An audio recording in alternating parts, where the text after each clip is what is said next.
நாங்கள் வேலை செய்தாதான் எங்களுக்கு உணவு கிடைக்கும். நீங்கள் எந்த காலத்தினால் பள்ளிக்கு வரவில்லை? நாங்கள் ஏழை பிள்ளைகள் ஐயா. இனிமேல் இலவச கல்வி கிடைக்கும் வருவீர்களா? வரும் ஐயா. நாங்கள் வந்துவிட்டு அந்த வேலை யார் ஐயா செய்வது? நாங்கள் எங்களுக்கு வேலை செய்தால் ஐயா எங்களுக்கு உணவு. அந்த வேலையை நாங்கள் செய்கிறோம்.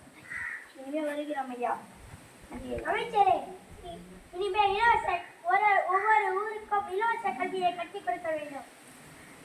எனக்கு ஒரு யோசனை. நம்ம ஒவ்வொரு இலவச கல்வியும் பெற்றால் ஏழை மக்கள்கள் பெறுவார்கள். இனிமேல் எல்லோரும் இலவச கல்விக்கு வர வேண்டும். சூப்பரா கை தட்டலாம்.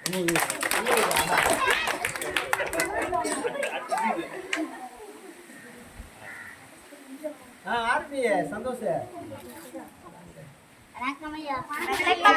வணக்கம். ஏன் நீ கால் நொண்டுகிறாய்? ஐயா, ரொம்ப தூரத்தில் இருக்குது ஐயா பள்ளி, அதனால் தான் நொண்டி வருகிறேன். ஏன் நீ